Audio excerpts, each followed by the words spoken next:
Buenos días, ¿cómo están? Qué bueno. Buenos días. Entonces, vamos a comenzar con nuestro sermón del día de hoy.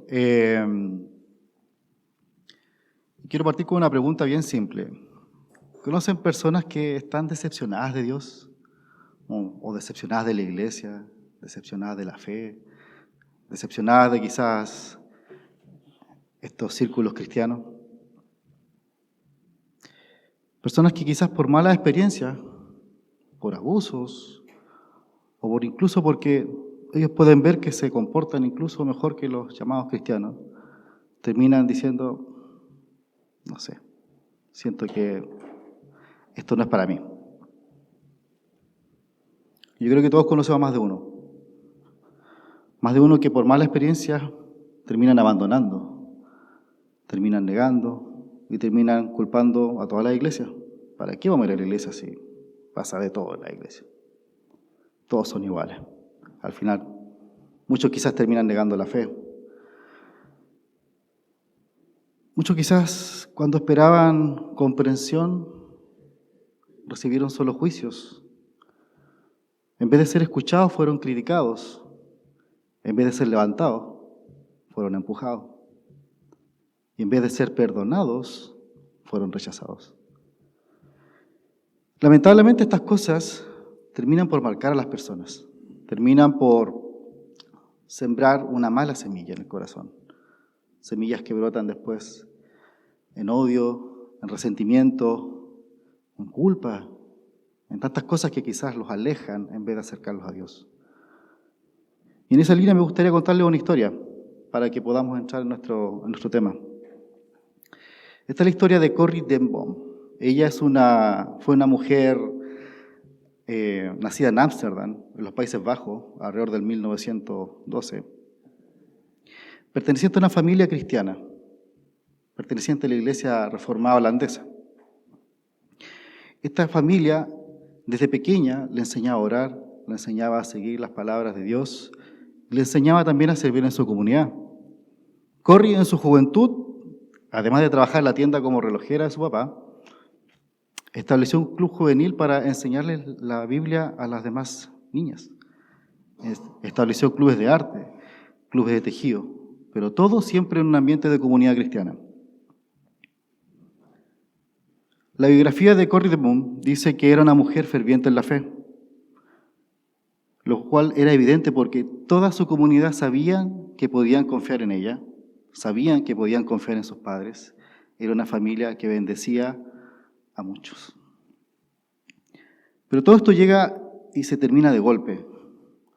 A partir del año 1940 estalla, cierto, la Segunda Guerra Mundial. El ejército nazi termina invadiendo los Países Bajos, a pesar de que ellos habían escrito una carta de estar exentos de participar para cualquier lado. Y terminan siendo invadidos por los nazis también. Y empieza a llegar la Gestapo. La vida de Corrie ten Boom y su familia cambia bruscamente, porque un día, en la mañana, siente en su puerta tocar, desesperadamente, un vecino judío, buscando refugio, buscando ayuda. Necesito que me escondan, porque me están buscando los nazis. A la semana siguiente, otra mujer, con su bebé, su marido había sido apresado por los nazis y estaba buscando refugio. Y esta familia no pudo negar la ayuda, al contrario, les brindó un hogar, los protegió y los escondió. Todo esto fue creciendo y fueron agregándose más personas y más personas. Ya la casa era una fachada, la relojería. Tenían una construcción, habían escondido a más familias, hasta que un compatriota los termina por delatar y llega a la Gestapo, toma a toda la familia, incluida a Corrie, su papá ya anciano y a su hermana. 30 personas detenidas.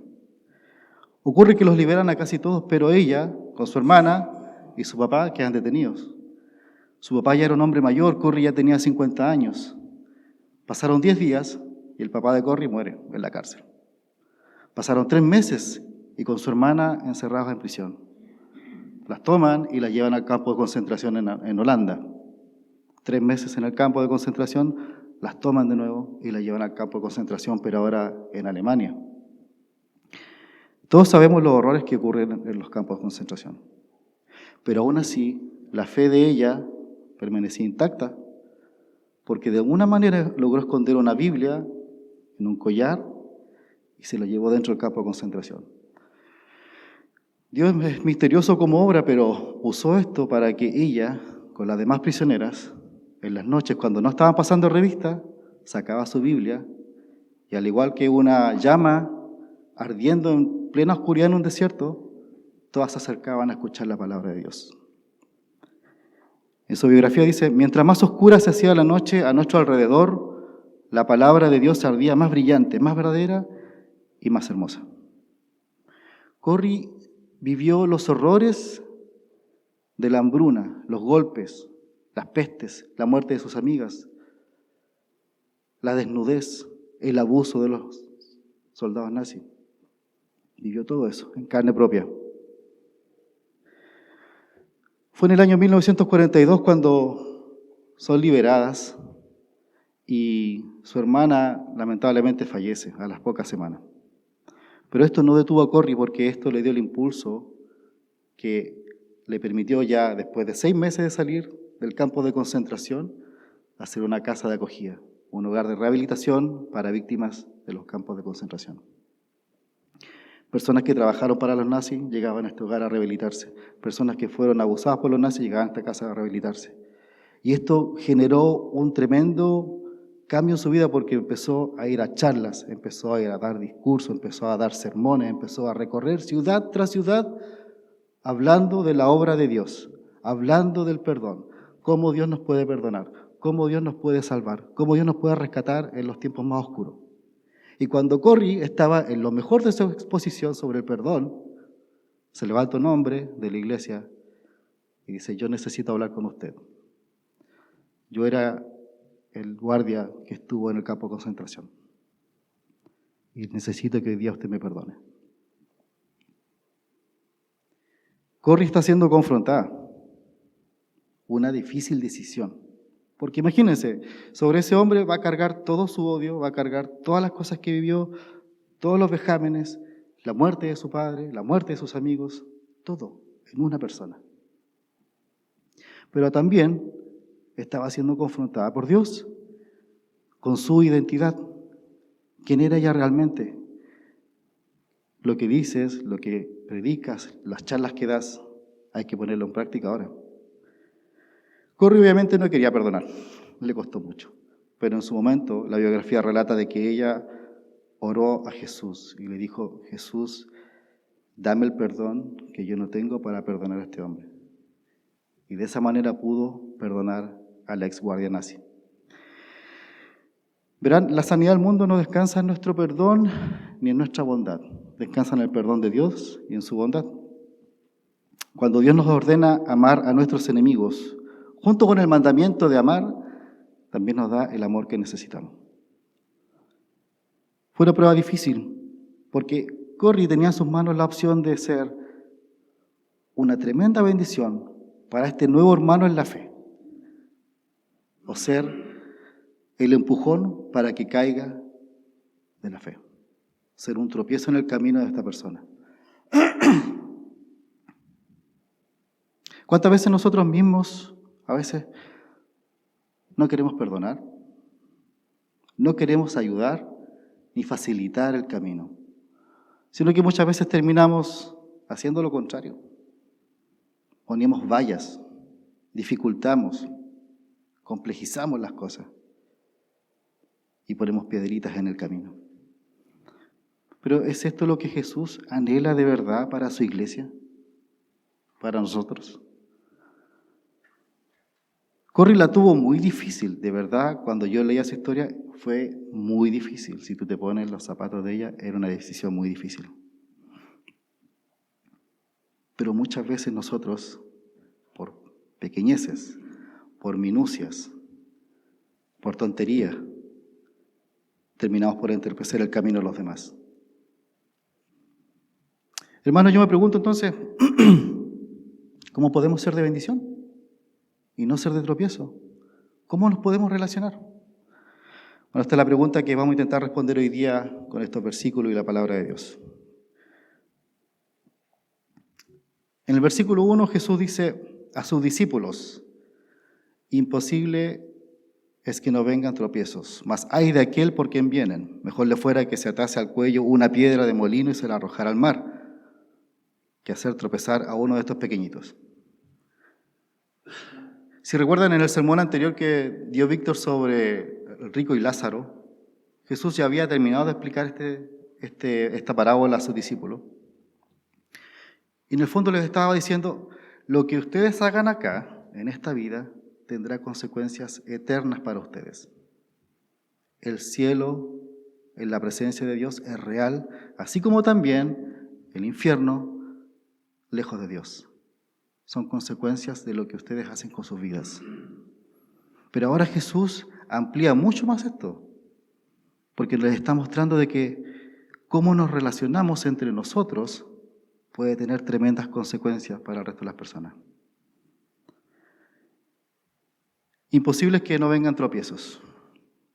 Es inevitable que la gente se sienta ofendida, hermano. Es inevitable. O que ofendamos a otros dentro de la misma iglesia. Y esto nos lo dice para que nos sorprendamos como: mira lo que me dijo. ¿Por qué? Yo no esperaba que pasara esto en la iglesia. Es todo lo contrario. Es para que no nos sorprendamos.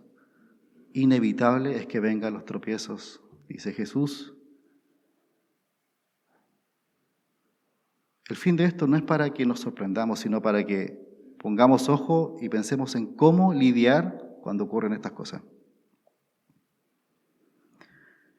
La Escritura nos llama a soportarnos unos a otros en amor. Colosenses 3:12. Vestidos pues como escogidos de Dios, santos y amados de entrañable misericordia, de benignidad, de humildad, de mansedumbre, de tranquilidad, de paciencia, soportándose unos a otros y perdonándose unos a otros si alguno tuviere queja con el otro. Benignidad, paciencia. Tómate las cosas con calma. No deberías estallar a la primera. Muchas veces escuchamos personas que dicen, esto es algo que lo escuché acá con Víctor, que no, es que yo soy fuerte de carácter. Fuerte de carácter porque reacciono mal al tiro. Yo voy de golpe, voy de frente. No, si tengo que decir las cosas, las digo como vengan nomás, porque tengo un carácter fuerte. Y a veces quizás no me controlo. Bueno, a veces es todo al revés. Esa persona en realidad es una persona débil de carácter, porque no puede controlar sus impulsos, sus emociones.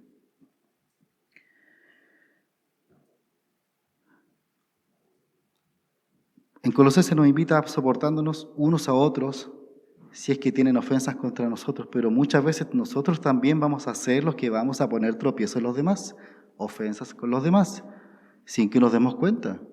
O a veces también lo podemos hacer deliberadamente, con lo que hacemos, con lo que decimos, con lo que dejamos de hacer, con lo que dejamos de decir. Y esto de la ofensa es muy curioso porque el otro día también en la reunión de hombres conversábamos sobre cuando uno maneja. Los que manejan de repente se han topado con esto. Vas manejando y alguien se te cruza sin señalizar y te echa el auto encima. La primera reacción de uno: ¿pero cómo? ¿Pero qué se cree? ¿Cómo no sabe manejar? ¿Dónde sacaste la licencia? ¿Cierto? Típico. Pero cuando uno comete la infracción y pasa quizás a llevar al otro con algo, ya, pero cálmate, no es para tanto. Fue eso nomás, un taponcito nomás. La ofensa del otro contra mí es grave, es muy grave. La ofensa mía contra ti no era para tanto. No era para tanto. Yo esto lo tengo muy claro porque yo muchas veces soy un poquito desubicado, o no sé si un poquito, bastante desubicado. Tengo mi amada esposa que siempre me está ahí pegando las canillas, pero Ya me ha pasado en más de una ocasión que he dicho algo y una persona después se me acerca y me dice, lo que tú dijiste me dio mucha pena. Y es increíble que uno no se da cuenta a veces de las cosas que dice, ni cómo las dice. Y puede poner vallas, puede poner tropiezos en las personas, porque saben que tú eres cristiano y tienen expectativas de ti. Obviamente hay que arrepentirse y pedir perdón, pero todos podemos caer en esto.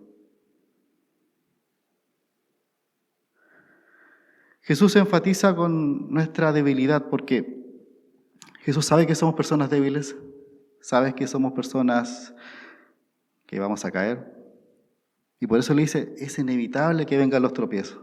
Yo me imaginaba mientras estaba leyendo que si yo hubiera sido quizá uno de los que estaba ahí al lado con los discípulos, y viene Jesús, ya nos contó la historia de Lázaro, ¿cierto? La salvación con Dios o la muerte eterna en el infierno, y después dice, bueno, es inevitable que vengan los tropiezos. Yo estaría como, oh, sí, menos mal, mirando a Pedro, es que es obvio, pues si todos nos equivocamos, sí. Bueno, gracias Señor, gracias. Tomando un pequeño respiro y un pequeño alivio, ¿cierto? De que, bueno, es como los niños en el colegio. Si a mí me va mal, me saqué un 3, pero todos se sacaron un 3. ¿Sí o no? Pero luego Jesús no lo deja ni terminar de respirar y le dice, mas ay de aquel por quien vienen. Mejor fuera que se le atase al cuello una piedra de molino y se la arrojase al mar, que hacer tropezar a uno de estos pequeñitos. Es inevitable, pero no se confíen, no se relajen, es súper grave, es súper grave. De nuevo, si yo hubiera estado ahí, hubiera estado relajado y después, ¿qué vamos a hacer?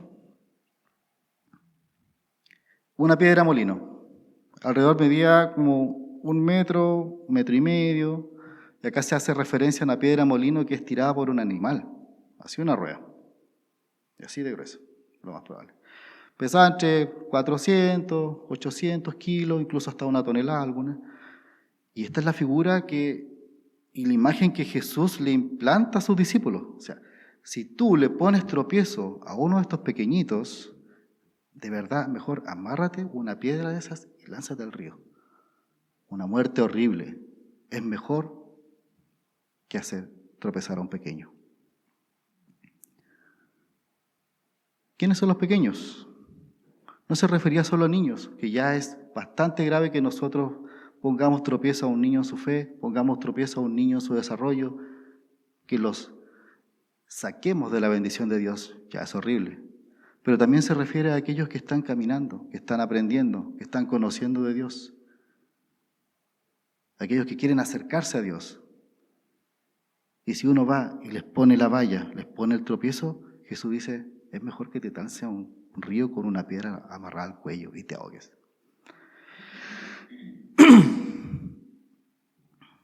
Y esto es grave porque al final, ¿qué ocurre? No es solamente que ya la persona quizás deja de venir a la iglesia, que ya es grave, porque no se va a acercar a Jesús. Nosotros sabemos que Dios va a hacer su obra, sea como sea, con nosotros o sin nosotros. Pero inevitablemente, cuando las personas se alejan de Dios, empiezan a tener consecuencias en su vida. Empiezan a tener efectos secundarios, de todo tipo. Pero también hay personas que se alejan de Dios y empiezan a llevar una vida completamente diferente. Lo que antes ya era, no, esto no lo hagamos así porque a Dios no le parece, después en realidad no es para tanto. Y va decayendo hasta un punto en que ya no necesitan de Dios. Yo he visto en iglesias que lamentablemente por malas doctrinas se les enseña a la gente que tienes que hacer esto, tienes que poner un negocio, tienes que hacer una empresa. La gente terminaba vendiendo literal sus casas, sus autos, porque habían recibido esta palabra de que tenían que hacer esto. Les iba mal, terminaban quebrados. Muchos terminaban diciendo, ¿por qué hice esto? Se salían de la iglesia y después decían, ¿para qué voy a ir a una iglesia? La vez que fui me pasó esto, me hicieron esto, me dijeron esto, no voy a volver, mejor estaba afuera. Por eso es tan grave. Por eso Jesús dice, mejor tírate al río con una piedra en el cuello.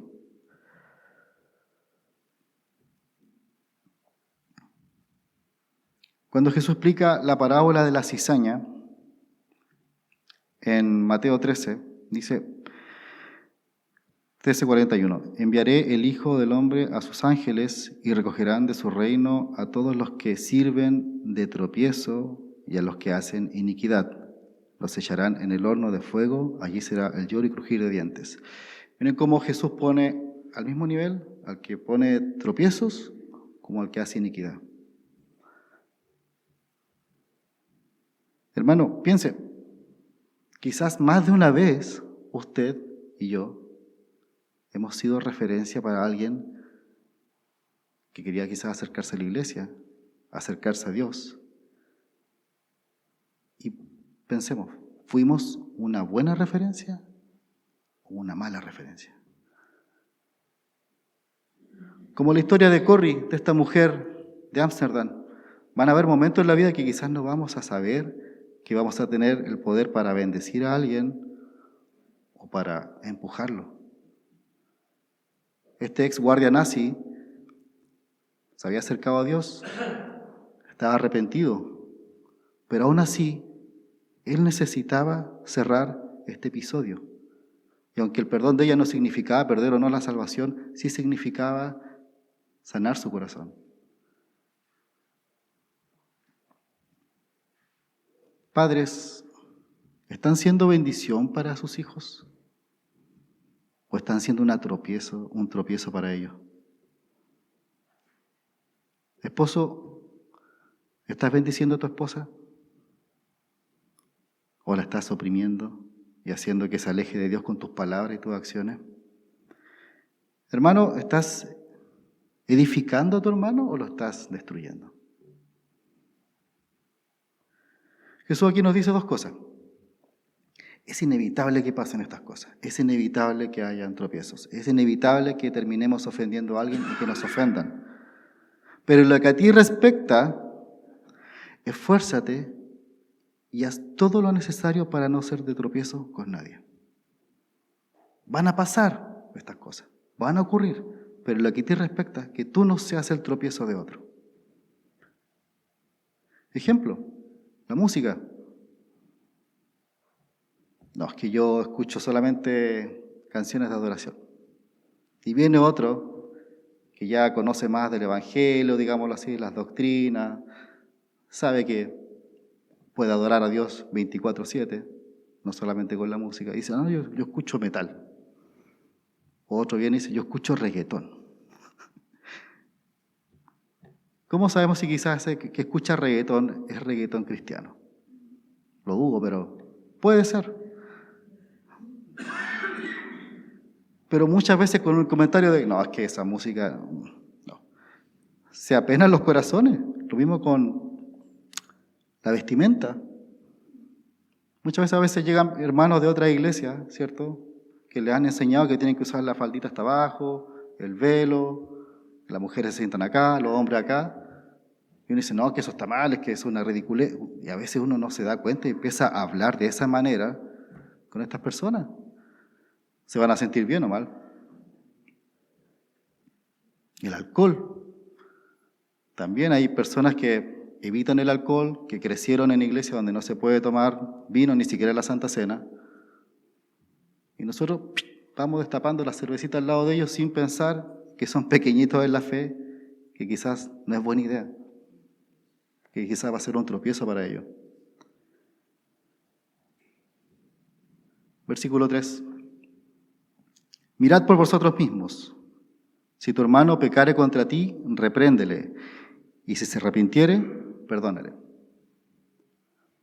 Acá hay algo muy interesante que es, si tu hermano peca contra ti, dice, repréndele. O sea que tú debes ir y hablar con tu hermano. No es ir a hablar con 2 o 3 hermanos más para que te den la razón y que tú estás bien. No, es ir a hablar con tu hermano, reprenderlo y perdonarlo si se arrepiente. Esto no significa que vamos a andar con una libretita, ¿cierto? Anotando. Me dijo esto. También. No me saludó. No me miró. Casi pensando en que las personas deben caminar sobre cajitas de huevos, ¿cierto? Para no herir las sensibilidades de nadie. Tampoco significa eso. No busca que seamos ultra sensibles, sino que también nosotros recordemos lo que nos dijo recién en Colosenses el Señor, soportándonos unos a otros. Pero eso tampoco nos quita la responsabilidad de que si mi hermano peca contra mí y eso de verdad me hiere, eso de verdad me ofende o eso de verdad trae un pesar en mi corazón, yo debo decirlo. Debo acercarme y reprenderlo. Pero no es una reprensión de siéntate ahí y voy a ganar acá arriba y voy a hablarte. Es con amor la reprensión. Es para edificar y es para que ese hermano se pueda arrepentir.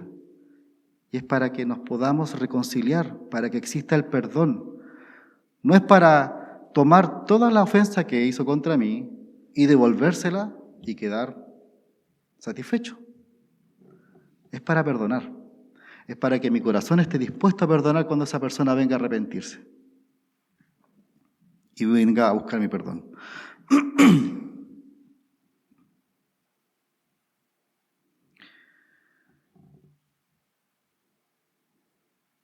Los que somos papás, yo creo que sabemos que nos encanta ver pelear a nuestro hijo.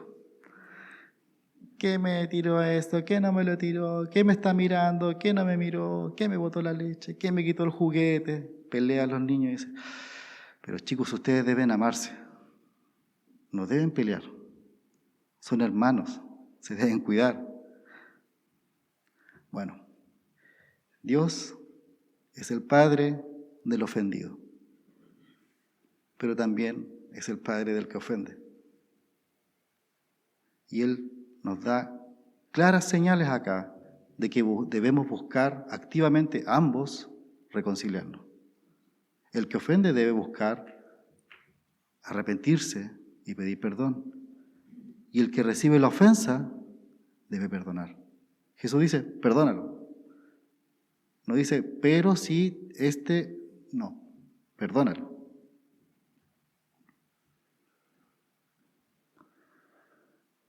Así como Dios permitió que nosotros tengamos una nueva relación con Él por medio de Jesús, y esto permite que tengamos una nueva relación entre nosotros, esto no debe quebrarse, no debe romperse.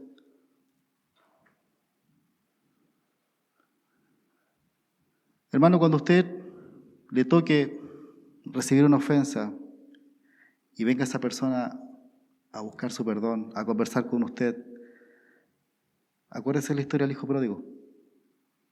¿Cómo recibió el rey a su hijo? Después de que el hijo había hecho todas las cosas en contra de su papá. Él a lo lejos lo miró, lo esperaba, y cuando lo vio a lo lejos, lo recibió y lo abrazó. Esa es la actitud que deberíamos tener para aquellos que cometen ofensas contra nosotros. Mirarlos a lo lejos, tener la disposición a hablar, tener la disposición a escuchar, tener la paciencia, tener el amor, tener la misericordia. ¿Es fácil?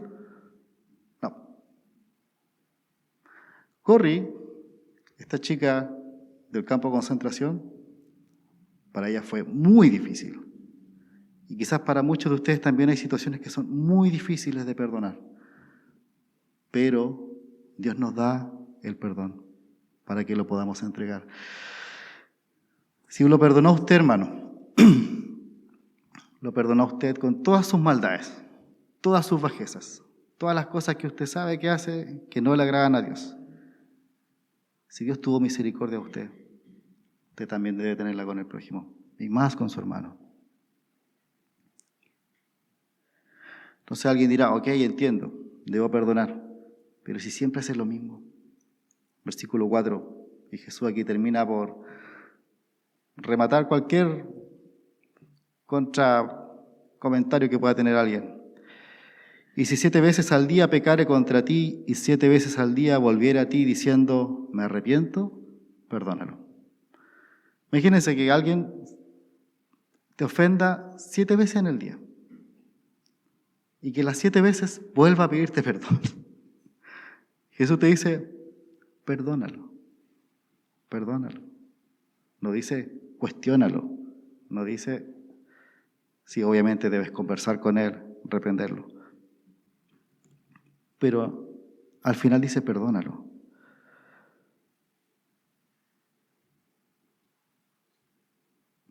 Es más, en Mateo 18, Pedro le pregunta a Jesús, Mateo 18, 21, le dice, Señor, ¿cuántas veces perdonaré a mi hermano que peque contra mí? ¿Hasta 7? Jesús le dijo, no te digo hasta 7, sino aún 70 veces 7. O sea, 490 veces en el día deberías perdonar a tu hermano. Y este no es un número que está escrito en piedra, que ya llegó, no, ya lleváis la 400, en la 520, no te puedo perdonar. Es una forma de decir de que no importa cuántas veces peguen contra ti, tú deberías tener la capacidad de poder perdonar a tu hermano. Sin límite. Dios te puso límite cuando te perdonó.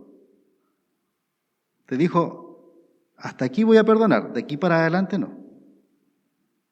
O cuando caes en el mismo pecado una y otra vez y te acercas a Dios y le dices, Señor, otra vez vengo avergonzado delante de ti a pedirte perdón.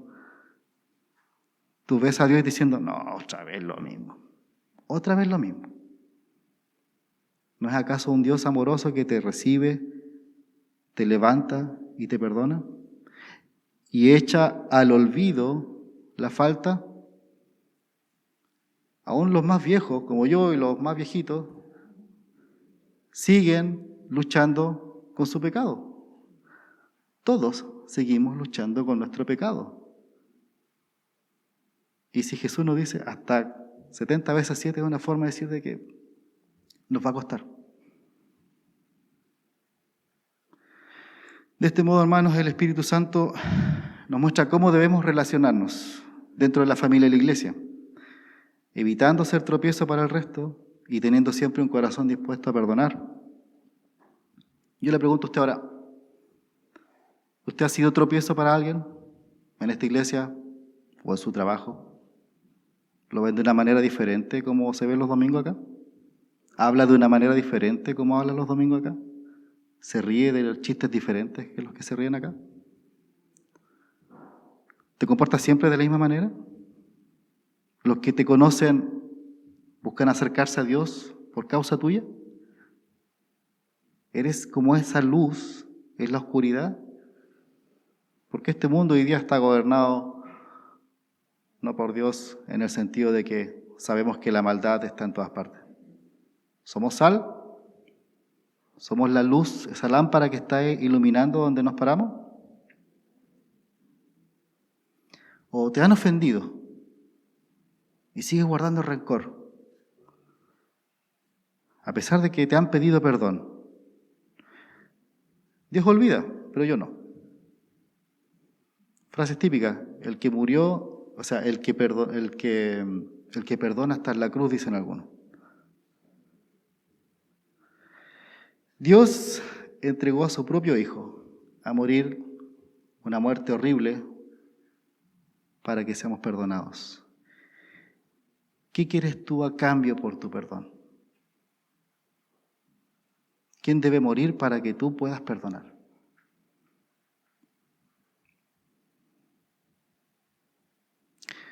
Si Dios nos manda a amar incluso a nuestros enemigos, a bendecirlos, a buscar el bien para ellos, ¿cuánto más a nuestros hermanos que están acá? Nuestros hermanos de la fe. Y al final, ¿cuál es tu excusa para no perdonar?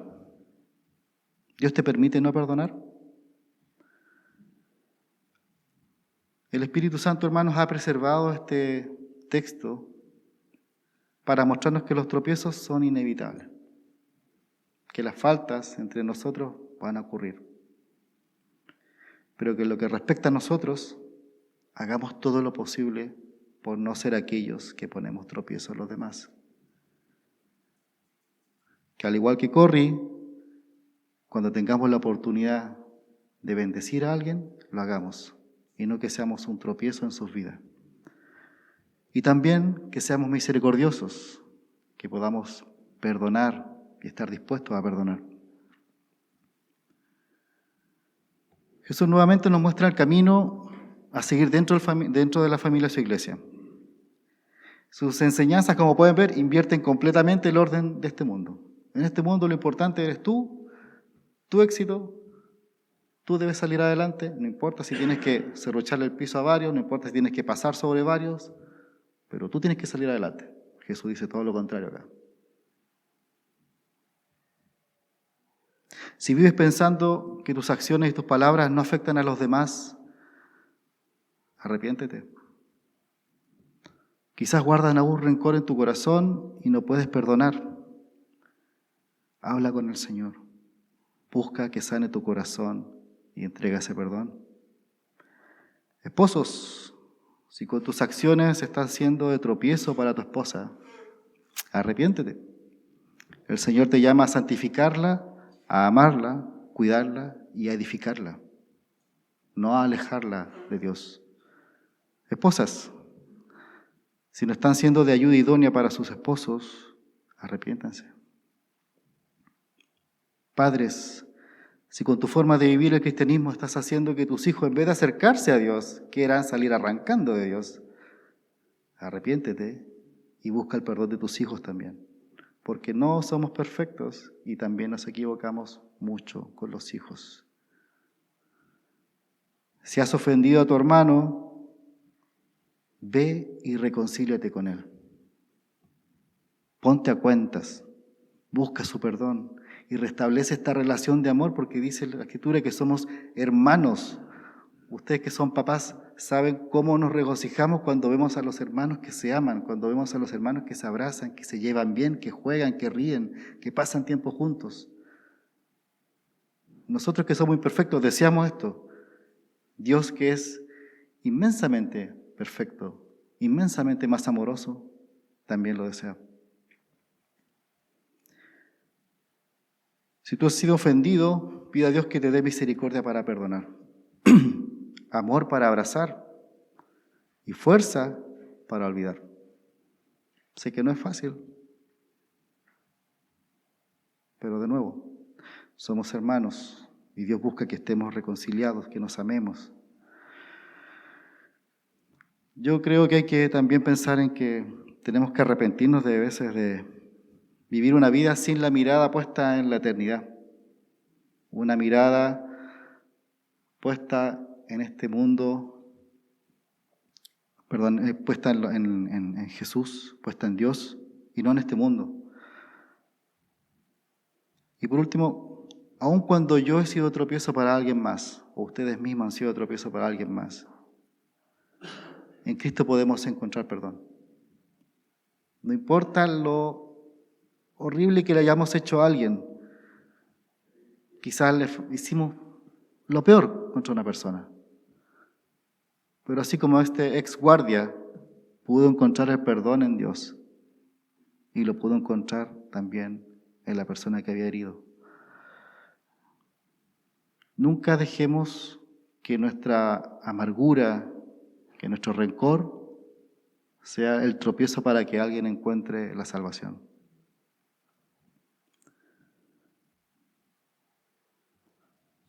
Para ir finalizando, hoy pudimos ver el efecto profundo que tienen nuestras acciones para, ¿cierto?, nuestra vida eterna, pero también cómo esto puede afectar al resto. Jesús nos da lineamientos muy claros y confiamos en el Señor de que esto traerá fruto, de que esto nos hará reflexionar, de que esto te hará pensar que cuando llegue el momento en que tengas que ser de bendición, lo seas.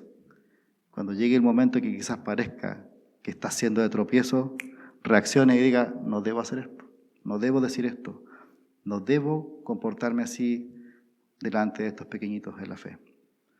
Los invito a orar. Señor, te doy gracias por esta palabra.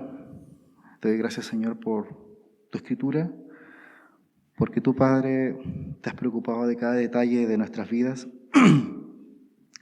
sabiendo que somos personas débiles, Señor. Has puesto estas palabras para que podamos aferrarnos a ellas, Señor, para que podamos ser de bendición para nuestros hermanos, para aquellos que están afuera también. Y no ser tropiezos, Señor. Y si lo hemos sido, que podamos, Señor, buscar reconciliarnos, que podamos buscar, Señor, el perdón de nuestros hermanos. Y si nos han ofendido, Padre, que nosotros también estemos dispuestos a perdonar, así como tú nos has perdonado. Te damos gracias en el nombre de Jesús. Amén.